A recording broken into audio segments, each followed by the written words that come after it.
Hello friends, welcome back to Nimmu's kitchen and vlogs channel. ఈరోజు వీడియోలో evening టైమ్స్లో snacks తినాలనిపించినప్పుడు స్వీట్ కార్న్తో ఒకసారి ఇలా ట్రై చేయండి. కరకరలాడుతూ చాలా టేస్టీగా ఉంటుంది ఈ రెసిపీ. సో ఇంకా లేట్ చేయకుండా ఈ ప్రాసెస్ ఏంటో చూద్దాం. ముందుగా నేను స్వీట్ కార్న్ మొత్తం నైఫ్తో కట్ చేసి ఒక బౌల్లోకి తీసుకుంటున్నాను.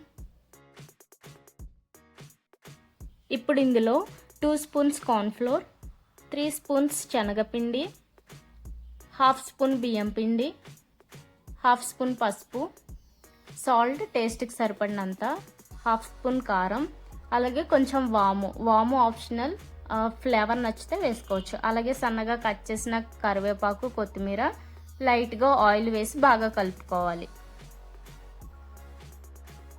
మధ్య మధ్యలో ఇలా లైట్గా వాటర్ని యాడ్ చేసి ఒక థిక్ కన్సిస్టెన్సీ వచ్చేలా కలుపుకోవాలి. వాటర్ చాలా తక్కువ పడుతుంది, చూసి లైట్గా వాటర్ని యాడ్ చేసుకుంటూ గట్టిగా ఒక ముద్దలాగా కలుపుకోవాలన్నమాట.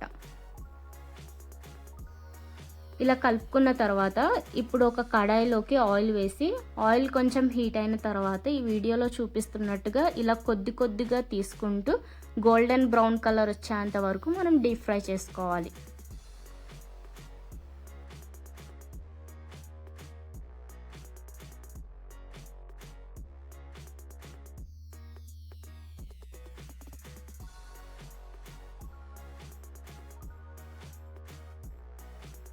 ఇలా చేసుకున్న పకోడీని టమాటో కచప్తో కానీ లేదంటే ఇలా హరీ చట్నీతో తింటుంటే అబ్బా టేస్ట్ మాత్రం సూపర్గా ఉంటుంది.